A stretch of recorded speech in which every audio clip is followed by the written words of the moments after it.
자, 생각을 해보세요. 이 어른을 50뉴턴으로 때리는 거랑 이 작은 아이를 이 50뉴턴으로 때리는 거는 다르다는 거예요. 왜 이 응력이라는 게 있는 것인가를 지금 또 아시게 된 거예요. 예, 여러분들 안녕하세요. 생각하는 기계안전의 테리쌤입니다. 오늘부터는 제가 기초공학을 좀 수업을 해드릴 건데 하는 이유가 있어요. 제가 인강에서 다른 자료들을 찾아볼 필요 없이 다 수업을 해드리잖아요. 그래서 여러분들의 공부 시간을 최소한 3분의 1에서 약 4분의 1 정도로, 많게는 10분의 1까지 그래서 얘기를 할 수가 있는 거예요. 정말 많이 줄여드리거든요. 그런데 강의를 하면서 그 수험생들의 공부한 학습량과 그리고 지식 배경, 이 스펙트럼이 좀 넓잖아요. 그래서 완전 생초보 분들 타겟으로만 수업을 만들게 되면 굉장히 길어져요.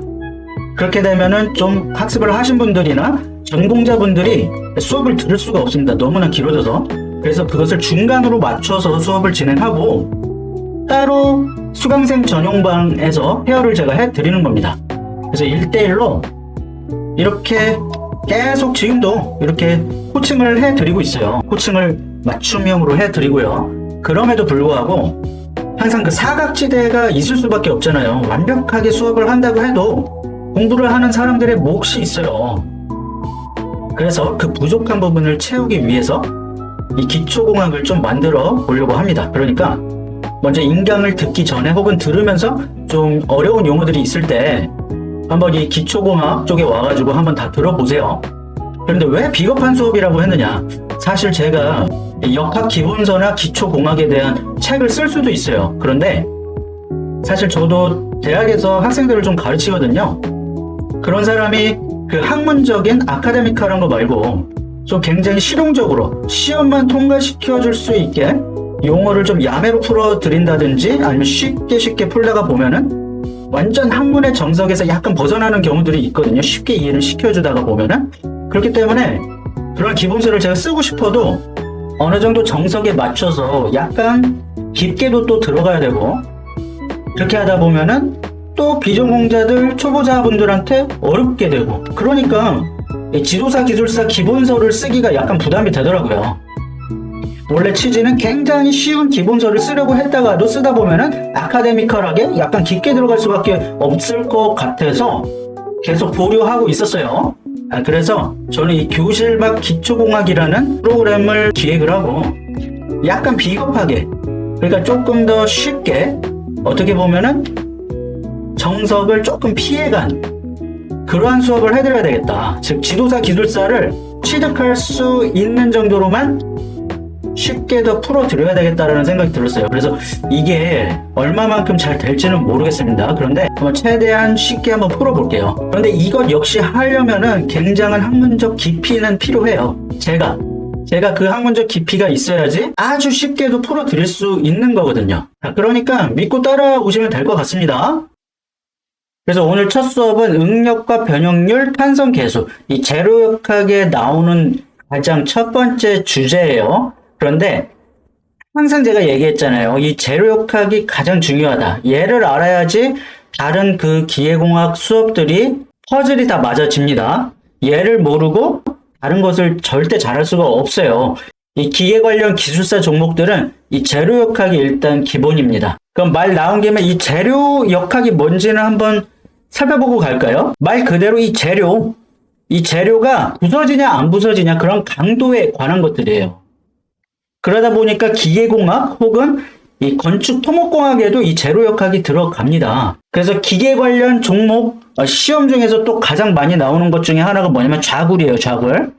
이 좌굴 현상에 대한 것은 뭐 건설기계 기술사, 기계기술사, 그리고 유체기계 기술사, 지금은 산업설비 기계 기술사죠. 그렇게 명칭이 바뀌었고, 그리고 기계안전기술사에서도 좌굴 문제가 2024년도에 나왔었어요. 근데 이 좌굴, 이 구조물의 좌굴 문제가 나왔을 때 사람들이 다 이거 건축이나 토목 관련된 거 아니냐 이러한 이야기를 하는 분들이 계셨어요. 그런데 얘는 재료역학의 기본이 되는 요소 중에 하나입니다. 이 좌굴 현상도. 그래서 이 재료역학이라는 것은 이 재료가 휘냐 부서지냐? 요것에 관련된 것입니다. 그러니까 아주 기초적인 공학이 되겠죠. 공학 중에서도 아주 기초가 됩니다.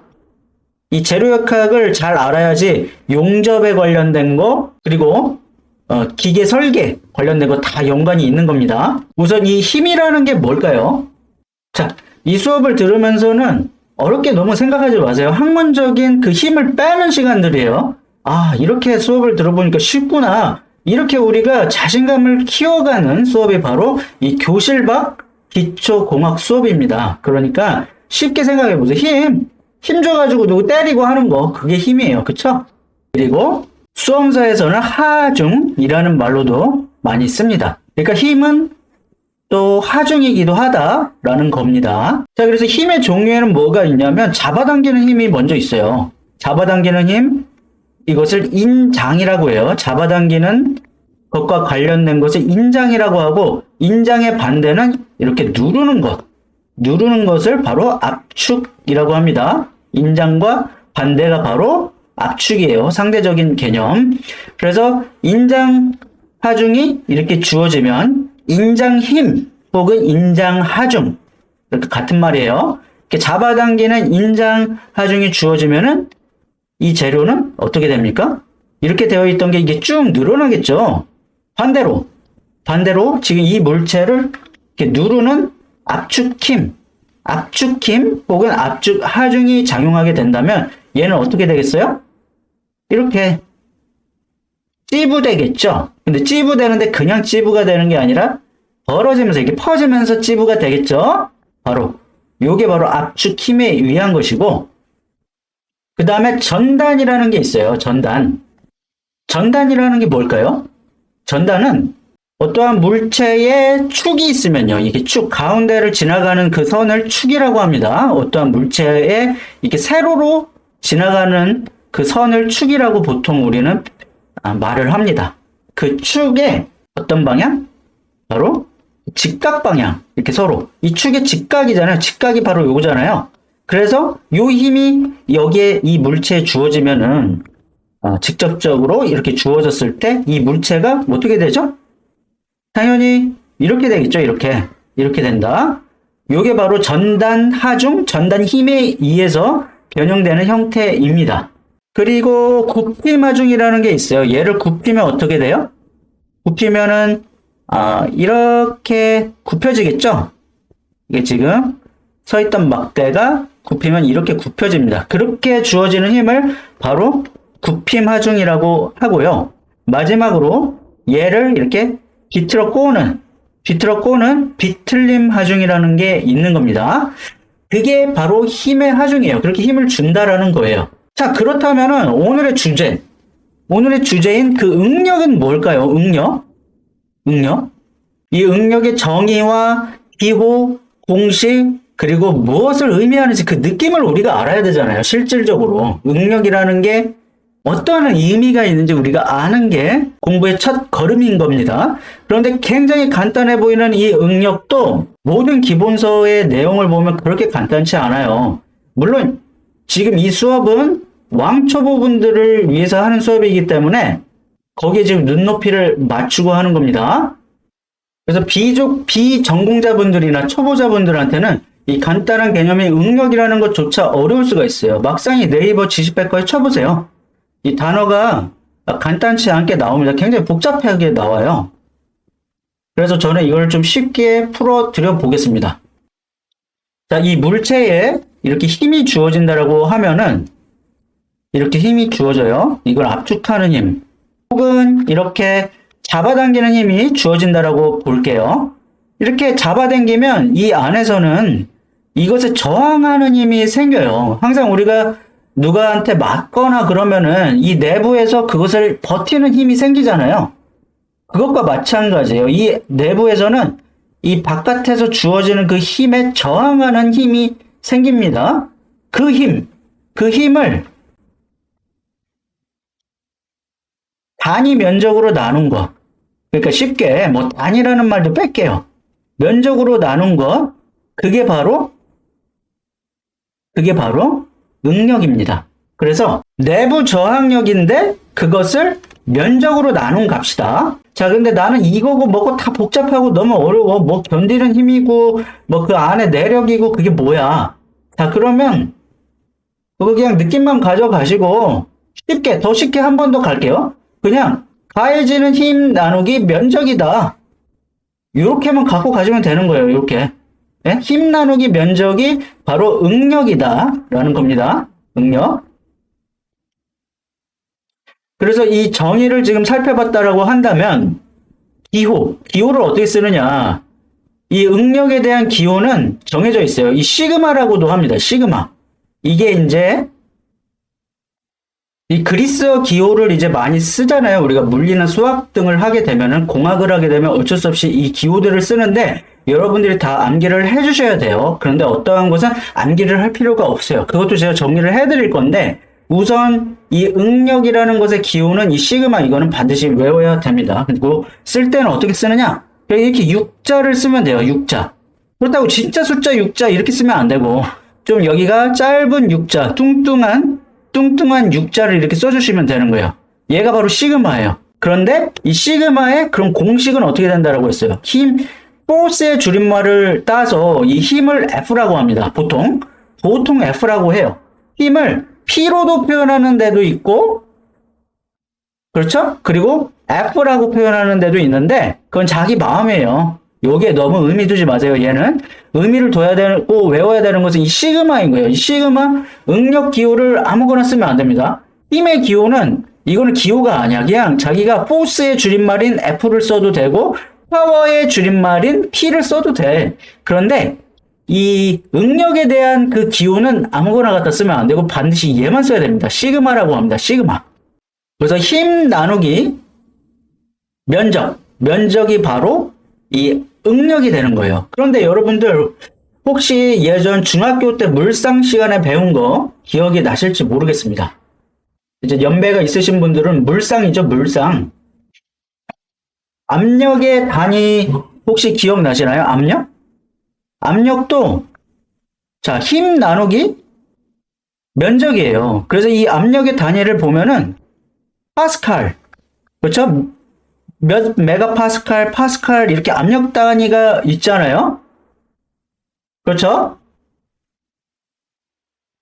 그 파스칼의 그 단위가 압력 단위잖아요. 근데 이 파스칼이라는 게 잘 이 내부를 뜯어보면 어떻게 되는 줄 알아요? 얘가 뭐냐면 뉴턴 퍼 미터 제곱이에요. 얘가 바로 1파스칼이 됩니다. 뉴턴 퍼 미터 제곱. 이 뉴턴은 힘이잖아요. 힘의 단위고 이 미터 제곱은 면적이잖아요. 그렇죠? 이 어떠한 미터나 센티미터에 이 제곱이 붙으면 그건 면적인 겁니다. 면적 단위예요. 그러니까 힘을 면적으로 다 나눠준 게 바로 압력인데, 압력과 이 응력, 응력의 단위는 같습니다. 요거를 기억하셔야 돼요. 왜냐면 이 응력도 가해지는 힘을 면적으로 나눈 거잖아요. 그렇기 때문에 압력의 단위랑 동일해요. 왜냐면 압력도 어디에 주어지는 힘을 이렇게 나눈 거예요. 면적으로. 그런데 왜 이렇게 같을까요? 그거는 좀 한번 의미적인 것을 생각해 보세요. 우리가 그 압력을 받는다 할 때 그 압력이라는 것은 주어진 면적에서 막 이렇게 주어진 면적에 가해지는 힘, 그것과 연관된 게 바로 압력이거든요. 그래서 압력이 얼마 걸리는지를 따질 때에는 여기에 가해지는 힘을 여기 단면적으로 나눈다고요. 그런데 이 응력도 이 물체에 가해지는 그 힘을 그 가해지는 곳의 면적, 여기 있을 거 아니야. 예를 들면 좀 아까 봤던 그 막대기 있잖아요. 이 막대기를 만약에 사람이 그 위에서 쳐다본다라고 보세요. 이 막대기 위에서 쳐다보면은 어떤 모양이에요? 위가 지금 이렇게 사각형일 거 아니에요? 사각형. 이 사각형에 지금 이렇게 힘이 가해지고 있으면은, 자, 여기 지금 이렇게 힘이 가해지고 있으면, 그쵸? 이게 힘이 F라고 하면은 이거 면적이 만약에 1m 라는 그 사각형이 있으면 얘의 면적은 뭐죠? 1제곱미터잖아요. 1m 곱하기 1m니까. 그러니까 1제곱미터잖아요. 얘가 면적이에요. 그러니까 이 힘이 F면 이 F 나누기 1m 제곱의 면적이 바로 이 응력 시그마가 되는 겁니다. 여기 걸리는 응력. 그렇게 되는 거예요. 혹시 이거 벌써 힘드신가요? 자, 그러면 안 되지. 얘는 진짜로 그 비전공자분들을 위한 거라서 다시 한번 좀 더 쉽게 해볼게요. 예를 들어볼게요. 자, 여기에 책상 바닥이 있어요. 이렇게 사각형으로 된 책상 바닥. 요 사각형이 2m 곱하기 1m예요. 1m로 이루어진 사각형이에요. 그러면 얘 면적은 뭐가 되죠? 면적, 에어리아의 약자를 써서 A로 많이 씁니다. 면적의 그 기호를. 그래서 이 면적은 2m 곱하기 1m니까 얘는 1은 2가 되고 미터 곱해주니까 미터 제곱이 되잖아요. 그래서 이 면적은 지금 2m 제곱인 거예요. 근데 여기에 어떠한 사람이 지금 여기를 앉았습니다. 근데 이 사람의 무게는 50N이라고 칠게요. 50N. 그러면 이 지금 책상에 걸리는 힘은 50N이잖아요. 그럼 응력은 얼마다? 응력이라는 것은 힘 나누기 면적이라고 했잖아요. 그렇기 때문에 이 힘은 지금 50N이 되는 거고, 그리고 이 면적은 지금 2m 제곱이 되는 거잖아요. 그러면 얘는 풀면 25N/m 제곱이 되는 겁니다. 이게 바로 응력의 공식인 거예요. 이렇게 푸는 겁니다. 그런데 보세요. 이 N/m 제곱은 파스칼과 같은 거라고 했어요. 파스칼. 근데 이 파스칼이라는 것은 압력의 단위잖아요. 그러니까 압력의 단위와 이 응력의 단위는 같다라고 보면 됩니다. 자, 또 한 가지. 저는 이 수업을 투머치한 거는 안 할 거예요. TMI. 투머치 인포메이션을 여러분들한테 드리지 않을 거예요. 제가 아는 척도 안 할 거고. 저는 필수적인 것만 해야 돼요, 지금. 그게 바로 이 교실 밖 기초공학의 목적이죠. 시험에 필요한 것만 쉽게 자세하게 설명해 주는 거. 그거기 때문에 자, 투머치 인포메이션은 여러분들에게 드리지 않을 거지만 우리가 알아야 되는 또 하나가 뭐냐면 스트레스를 알아야 돼요. 스트레스.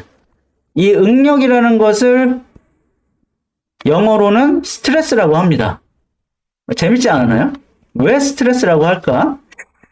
저는 그렇게 보면 될 것 같다라고 해요. 근데 이걸 왜 알아야 되냐면은 스트레스로 많이 책에서 나오기 때문에 여러분들이 공부하고 있는 서적이나 그 교재에서 스트레스로 많이 이렇게 나오는 경우가 있기 때문에 여러분들이 헷갈리지 않도록 요거까지 알려드리는 거예요. 투머치 인포메이션은 아니고 알아야 되는 거다. 그래서 스트레스라고 하는데 왜 스트레스라고 하면 그냥 그렇게 이해를 하자고요. 여기다 힘을 주면은 이 면적에 요걸 이제 저항하는 힘이 생긴다고 했잖아요. 저항하는, 즉 이것을 견디는 힘, 견딜 때 얼마나 스트레스를 받겠어요. 그렇죠? 그래서 스트레스라고 하는 겁니다. 그렇게 생각하시면 돼요. 자, 그래서 우리 여기까지 왔어요. 지금 비전공자분들 혹은 문과생분들 이 응력의 단위, 와, 나 몰랐는데 지금 이제 이해가 갔어. 예, 여러분들 많이 이해하신 거예요. 이거 공대 나오는 사람들도 기계공학과가 아니면 이 응력을 잘 모릅니다. 그러니까 여러분들 지금 많이 배우신 거예요. 벌써. 제가 자신감을 가지시기 바라겠습니다. 자, 그러면 또 한 가지. 의미까지 알아야지 우리가 도사가 되는 거잖아요. 도사. 왜 이 응력을 따져주는 걸까? 이것을 좀 이해를 하면은 교재를 공부할 때 우리가 좀 재밌을 거예요. 쉽게. 이해를 잘 할 수가 있을 겁니다. 그나마. 이 의미가 뭐냐면, 자, 우리가 이게 작은 물체가 있고 큰 물체가 있다고 할게요. 우리가 이 힘만 따져주면은 얼만큼 여기에 어느 정도의 세기가 걸리는지 사실 가늠하기 힘들어요.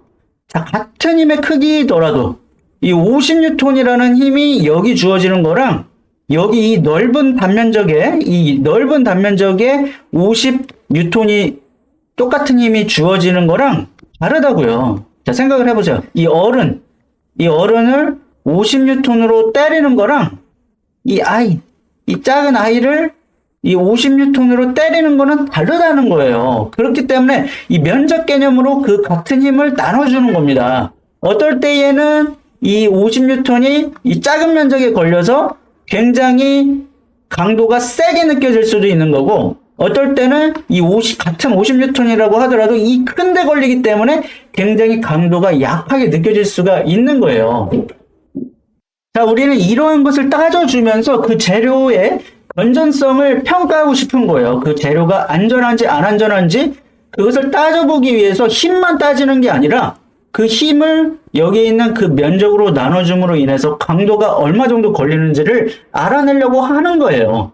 그렇기 때문에 우리가 응력을 공부하는 거죠. 수없이 많이 나오잖아. 응력 변형률 선도, 압축 응력, 그리고 열응력까지. 이 응력이라는 게 무수하게 지금 교재에 나오고 있는데 여러분들 이것에 대해서 개념을 이렇게 잡아보신 적이 있으세요? 왜 이것을 공부할까? 바로 그런 의미인 겁니다. 자, 그러면서 여러분들은 이게 왜 이 응력을 공부하는가? 이 응력의 의미가 무엇인가? 왜 이 응력이라는 게 있는 것인가를 지금 또 아시게 된 거예요. 자, 이렇게 저와 하나하나 차근차근하게 기초공학을 배우면서 여러분들의 지식도 향상시키고 앞으로 그 기술사나 지도사에서 공학적인 내용을 공부할 때 굉장히 쉽게 이해가 되고 그거였구나. 그렇게 이제 할 수 있는 유레카를 외칠 수 있는 거죠. 이제 그래서 이러한 용어들이 있는 거구나. 굉장히 공부하기 쉬우실 거예요. 재밌고. 자, 제가 오늘 수업하면서 되게 어려운 용어로 설명했나요? 어렵게 설명했나요? 아니죠? 그러니까 좀 비겁하게 수업을 했어요. 되게 쉽게. 아카데미컬하지 않게 굉장히 그 눈높이를 낮춰가지고 비겁하게 수업을 했습니다. 쉽게. 그러니까 다음 시간은 이 변형률과 탄성 계수에 대해서 또 해볼 거니까 다음 수업도 기대해 주세요. 제가 여러분들이 호응이 좋으면 자주 빨리빨리 올려드리겠습니다. 그리고 나서 이제 인강을 들으시면은 인강도 훨씬 2배 재밌으실 거예요.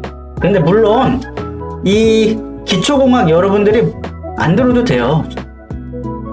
안 듣고 그냥 인강을 바로 들으셔도 되는데 이 비전공자 그리고 왕초보들은 조금 그 용어들에 대해서 어려울 거예요. 왜냐면은 제가 지금 수업해드린 이 시그마가 무엇이고 이 기호가 왜 그렇고 요거를 아주 자세하게 설명을 안 합니다. 왜냐면 벌써 여러분들 지금 이 수업 이 작은 주제 가지고 한번 하는데도 굉장히 지금 많은 시간이 흘러갔죠. 지금 타임라인을 보면 많은 시간이 흘러갔잖아요. 그렇기 때문에 강의를 진행할 수가 없어요. 강의를. 그래서 이렇게 기초공학 수업은 이렇게 따로 제가 지금 빼본 겁니다. 여러분들 위해서 그렇게 해드리는 거니까 자, 많은 호응이 있었으면 좋겠습니다. 감사합니다.